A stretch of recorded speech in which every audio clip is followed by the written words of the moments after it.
Okay, everybody, I've 1 o'clock, or I show it's 1 o'clock, I think. Yeah, well, 12:59, so we're almost there. So this is Ed Crowe. We're going to get started. We're going to talk about ancillary sales, selling ancillary products with MedAdvantage and MedSup. We'll go through that, a couple quick things before we get started. If you have questions, just send them into the question section. I'd be happy to answer them for you. Oh, hello, Stephanie, how are you? That's not a question, by the way, that was more a comment, but thank you. So if you have questions, send them in during the webinar. I will answer them at the end for you. We do record all our webinars. We put them on our YouTube channel. So YouTube, Crowe and Associates, it goes on there, and we will send you out the link for the recording after the webinar as well. For future reference, if you register for the webinar but can't attend, you'll still get the link, or you can just go to YouTube and watch it too. So having said that, I think I'll get us started. And again, if you have questions, even if you have comments, like I was just teasing Stephanie, you can send comments in and happy to address those as well. Unless they're saying something disparaging about me, then I'll just pretend like you didn't send it, just for the record. Okay, so let's get started. So we'll talk about the strategy to sell ancillary products with MA and MedSup. There's obviously varying opinions on this. This is the one I see most commonly used and the one I see most commonly used successfully. So what we'll do first is we'll address the 4 areas of weakness with MA plans. You could argue there's more than that, but the 4 main ones that you see ancillary products used to help out in those areas the most, there's the biggest need there. So we'll talk about those areas and the products used to address them. We'll talk about the 3 options strategy that's offering 3 options, like a good, better, best. The products I put in there, you can switch around. It's just simply a suggestion. I'll get to that slide a little closer to the end, but I'll show you the actual slide. Then we'll also talk about using the HighDeductible G with ancillary products. HighDeductible G is fairly commonly sold supplement anyway. It's, I think, misunderstood often, but we'll talk about that. And it's a great supplement to sell with extra benefits, extra products to sell it with. So we'll do the math on that versus a standard plan G. In this strategy, using high G with ancillary products is really effective, especially in your more expensive MedSup states, Connecticut, New York, Florida. I would have said Massachusetts, but that's a non-standard state, so Mass doesn't have HighDeductible G, but you could use the core plan in Mass and use the same strategy. We'll talk about other ancillary products as well. I mean, I didn't put them all into the 3 option strategy. I'll mention some other ones. One of the ancillaries is dental. We do have the Delta plan. It is not the individual one. It's a group-based Delta that individuals can enroll in. As a result, it has some advantages. It has 50% major coverage from day 1 without a waiting period. And it has benefit carryover as well. Very easy to get set up with it. If you want, just shoot us an email or a text and we can get you set up, or email or a phone call rather, if I could know how to talk. And then, like I said, various other products that I didn't try to bundle, but I'll talk about them. And again, send in questions and I'll answer them for you at the end. Okay, so 0 premium Medicare Advantage plans. Most of the popular Advantage plans are 0 premium now, and as we all know, maybe partially thanks to all the commercials and stuff, people certainly love the extra benefits that come with MA, like dental, OTC, flex, vision, those kind of things. Sometimes too much, in fact, as I think a lot of you have experienced. Sometimes people care more about those benefits than they do the actual major medical benefits of the plan, which shouldn't be the way, but it seems to be at times. Obviously, if somebody's concerned about the out-of-pocket areas on an Advantage plan, they can go with a SUP. So you can always show them a Medicare supplement, but one of the negatives is they lose those benefits they like, those extra benefits that they have come to like so much. So let's talk about the weakest areas of a Medicare Advantage plan. Again, you could point out a few more, but these are the ones that usually add to the biggest out-of-pocket for people on an Advantage. And then we'll talk about the ancillary products you can add with the Advantage plan to fill in the gaps on these. So inpatient hospital copay, the reason we're all familiar with that, but the reason I put it in there is there's one thing not everybody probably knows. So on the Advantage plan, if it says, oh, $395 a day for 5 days on the inpatient, the 60-day grace period, meaning, you pay $395 for 5 days, some people think mistakenly that if you go back in within 60 days, you don't pay the copays again, and it's not correct, you do. The 60-day grace period is only for original Medicare, because on original Medicare, if you're Medicare primary with a supplement, for example, you pay the hospital deductible of roughly $1,600. And then if you go back in within 60 days, you don't pay it again because you're in the 60-day grace period, but there is no 60-day grace period on Advantage plans. So you go in for 8 days, $395 times 5. 4 days later, you're back in the hospital, you're going to pay your copays again. So obviously that is an area where people can incur a fair amount of cost. Multiple hospital stays can lead to multiple copays regardless of how close together those stays are. So that's one area. Second biggest one is therapeutic radiology and Part B drugs. This is radiation and chemo. And radiation and chemo are billed as therapeutic radiology for radiation, and chemo is always Part B drugs. And on almost all Advantage plans, both of those items are a 20% cost share. This is the one that will blow an Advantage plan out. Somebody who's getting treatment for those things will often meet their out-of-pocket max on their plan, and pretty quickly, pretty short order too. So that's the second area. Skilled nursing is another one.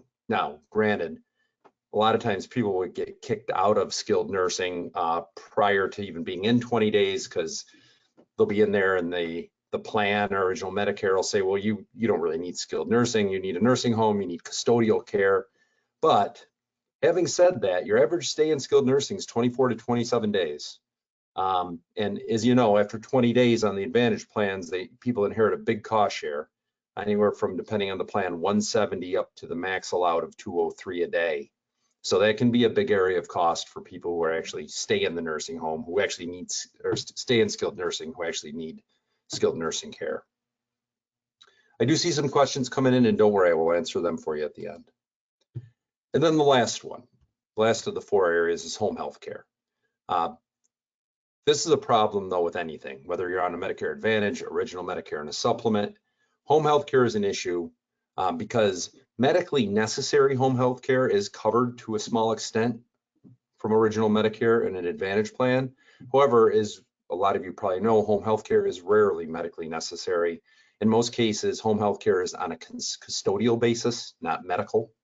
And custodial home health care, which is the majority of it, is not covered by Advantage plans, original Medicare, or a Med Sup. Average national cost, it's higher here, for example, in Connecticut, but nationally, the average for home health care is $32 an hour. So it can obviously get very expensive. It happens all the time. People are getting home health care. They ask what their coverage is. They have none because it's custodial. So we can add ancillary products to address all 4 of these areas. That's what we'll do on the next slides. And I am going to hit the 3 option slide, offering 3 options to people in a few minutes. I didn't forget about it. Okay, the first, if you remember, was inpatient hospitalization. That can be a big cost factor on an Advantage plan. That one's pretty easy. You can add a hospital indemnity plan. I ran this based, because I'm in Connecticut, so I was using Connecticut for an example. So most of this was GTL, but GTL, you have Cigna, you have Aetna, you have Medico. There's a lot of companies that offer ancillary benefits that we can set anybody up with who needs it. So for inpatient hospitalization, I added a 10-day hospital indemnity plan, 10-day benefit, $400 a day. That includes observation. For those not aware, observation is billed just like it's a hospital stay, but it doesn't count towards your days usually. So again, that includes observation. On a hospital indemnity plan, your benefits will recharge after 60 days. So if somebody blows through their 10-day benefit, uses all 10 days, if they're out of the hospital for at least 60 days, the benefit will reset and recharge.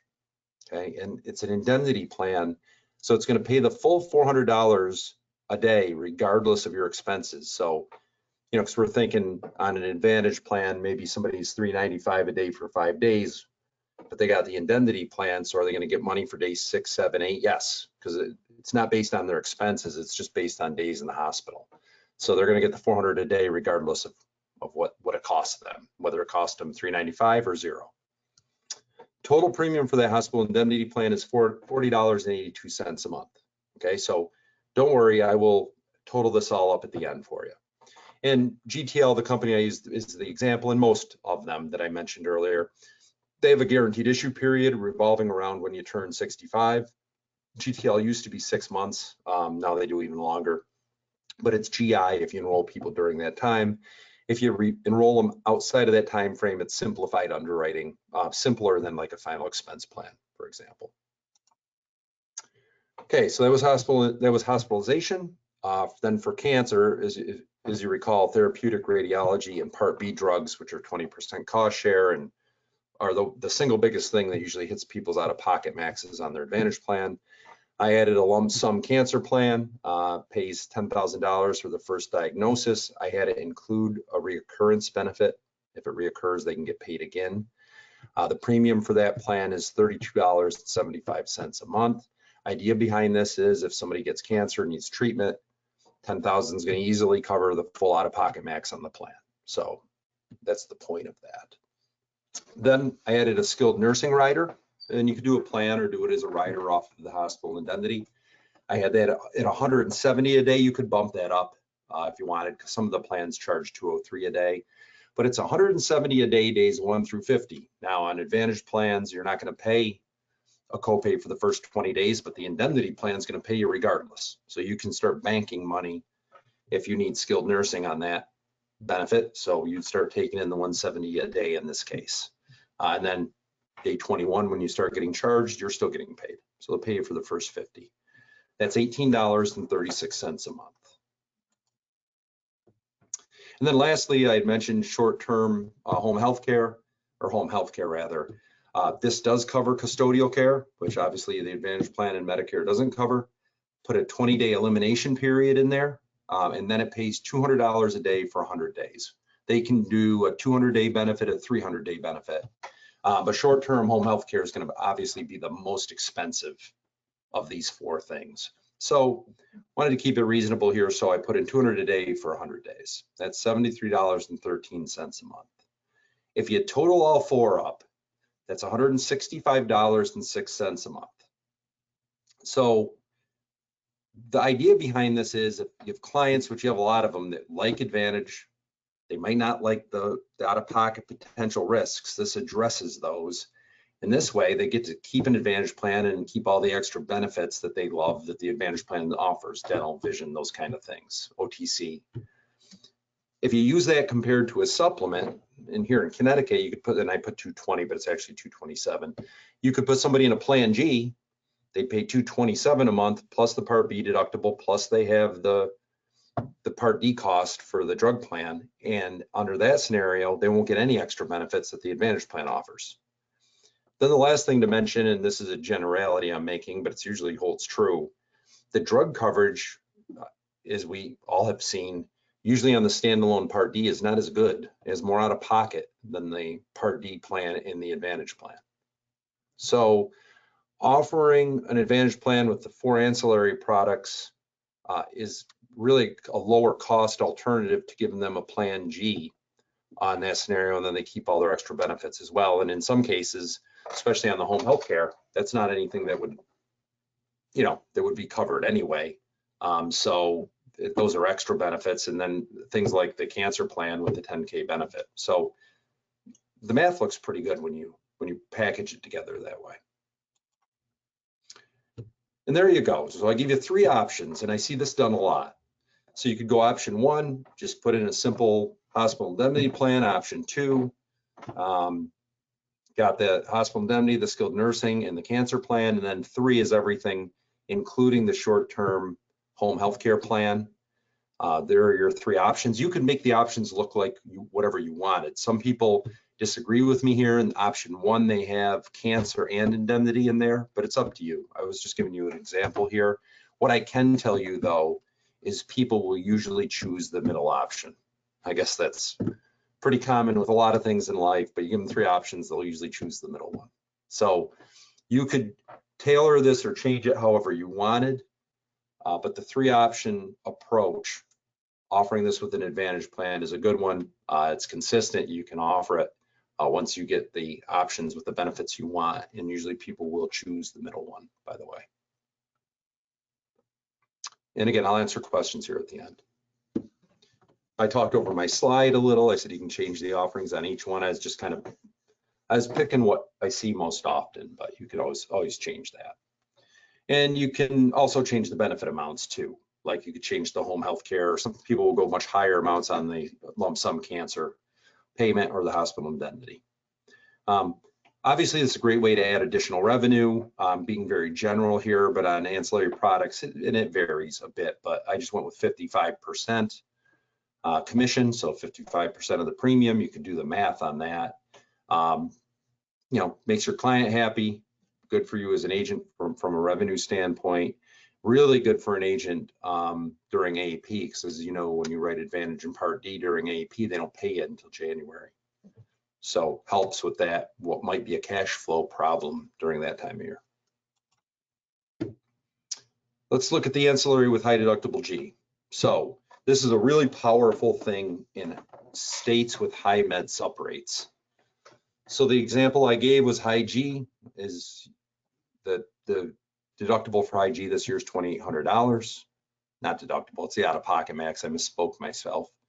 And I'm with United American for the example. They're $50 a month for HighDeductible G, $2,800 out-of-pocket max. And a reminder on this, even though I just said opposite, the $2,800 is not a true deductible. It's not like they're paying the first $2,800 of expense. Remember, you still get the Medicare A and B benefits. They're just paying what's left over that Medicare A and B doesn't cover, and that goes towards the $2,800. A lot different than it being a straight up $2,800 deductible and somebody just paying the first $2,800 of care. Most people, in fact, 94% of people never even hit the $2,800 on HighDeductible G. It's because they're only paying the Medicare allowable amount cost shares. Anyway, member only pays the cost shares that Medicare doesn't pay. That goes towards your $2,800. They track it themselves, the insurance company does, so the member doesn't have to. And use that versus a regular plan G. Again, I put 220, but 227 if you were looking at Connecticut, much higher in New York, obviously. So you can take this HighDeductible G and you can bundle it, right? Some people just buy HighDeductible G as it is, but if you bundle it, it can look strong. So you line up the ancillary products with the weak spots of High G, which is really the weak spots of original Medicare, because what's going to go towards your $2,800? Well, the things that Medicare leaves you with out-of-pocket risk on. The big one is the hospital deductible. So quickest way to max out at $2,800 on a High G is to go to the hospital multiple times. The deductible's $1,632. Now this is original Medicare, remember, so you do get the 60-day grace period. So if somebody goes in the hospital, they pay the deductible. They go back in inpatient again within 60 days, they don't pay it again. It's got to be more than a 60-day break, and then they'd be subject to another deductible. But the weak spots are the inpatient hospital copay, or deductible rather, Part B, again, cancer, so Part B drugs, which is chemo, and therapeutic radiology, which is radiation, skilled nursing after 20 days. Those are the big ones. Now, if you wanted to add home health care into that, I didn't do it for this comparison's purpose because home health care, custodial home health care isn't covered by anything. But here I just went with the three areas that are weak on original Medicare and thus weak on a HighDeductible G: inpatient, Part B drugs and therapeutic radiology, and skilled nursing after 20 days. People might say, well, what about copays, primary specialist? I think you'll find on a HighDeductible G, Medicare doesn't allow a whole lot, and you're only paying 20% of what they allow. So your primary and specialist copays won't add up to much on a High G plan. So anyway, pricing wise, we look at High G at $50 a month. That price is lower in a lot of states. I was using Connecticut as an example. Because of the way it's structured, I changed the hospital indemnity benefit around. I went 3 days at $750 a day plus a $750 lump sum benefit. So that's, you go inpatient, you just get $750 lump sum plus $750 a day. And again, that's because of the Part A deductible and how it's structured. So that's $64 a month. I threw in a 10K lump sum cancer benefit with reoccurrence rider. Some people would go higher on that. They offer a lot of amounts, 20,000. They'll go up to 50 grand on the lump sum payment. But anyway, I went 10 for 32. I threw in skilled nursing for 180 a day, days 1 through 50. That's $19.44 a month. I threw in the dental, the standalone dental plan. Like I said, I was talking about our plan that we offer with the Delta network, and it has 50% major services for denture repair and implants from day 1, no waiting period. And then I threw in a random vision plan. You total that all up, and it comes to $233.49 a month. If you took a standard plan G here in Connecticut, for example, and again, it's going to be worse in Florida or New York, the benefit, the example will look better, I should say, because the standard G costs more. But if you took a standard G plan and added dental and vision to it, then you'd be at $294. So high deductible G with all those extra benefits with dental and vision $233 versus $294. Compelling case you can make there for ancillary benefits with the high deductible G. One of the biggest issues with us as agents, we need to make a living. So when we're just selling high deductible G, your average commission on that's 20%, but of what? It's only $50 a month. So as an agent, if we want to make a living, it's nice to show clients high G. It's a great plan, but what are we getting paid? Not much, $120 a year basically, because it's 20% commission on hardly any premium, $50 a month. But with all the ancillary benefits, the hospital indemnity, the cancer, the skilled nursing plan, you add that plus the dental plus the vision, well, suddenly you're looking at an agent comp of about $983 when you combine those things. So offering high deductible G with ancillary products can make your client really happy. It's a unique approach, and it can in turn make you really happy too. So I kind of see that as a win-win. That's all I had. I went through it quick. Again, we'll record this, and we recorded this. We'll send it out, put it on the YouTube channel. I'm gonna look and see if we have questions. So let's check that out. Again, Stephanie said hello, Ed. Well, hello, Stephanie. Question, is therapeutic radiology covered after the max out-of-pocket is reached? Yes. So, but it'll hit it quick. 20% on therapeutic radiology, just like on Part B drugs for chemo. That'll max out the out-of-pocket max on a plan pretty quick. Next question, is that $32 a day cost for the hospital indemnity for medical, for the home health care? Is that for medical and custodial care? No, that was for custodial care. Again, you're rarely going to get home health care on a medically necessary basis. So custodial home health care is $32 a day. But to your point, which you're probably trying to make, is if it's medically necessary, it's going to be a lot more. You will get some coverage from an Advantage plan or original Medicare on medically necessary home health care, but not a lot. Someone goes into the hospital for one reason and then in 60 days goes back into the hospital for another issue. Are they still covered under the 60 days? Yeah, well, on original Medicare, on an Advantage plan, it doesn't matter. You come out, go back in, you're paying your copays again. But on original Medicare, your 60-day grace period is a 60-day grace period. So if you're going to the hospital, come out, go back in 20 days later for something else, you're still in your 60-day grace period. You wouldn't pay your deductible again. Hi, Tyler. How are you? Let's see if we have any other questions here.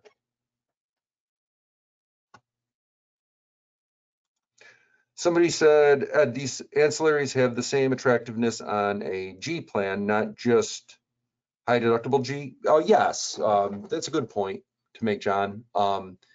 Yeah, but the kind of my point here was the high deductible G costs so much less than a G. You're almost making up the money there, like you've saved some money, so to speak, premium on going to high G because it's $50 a month. In New York, it's 60.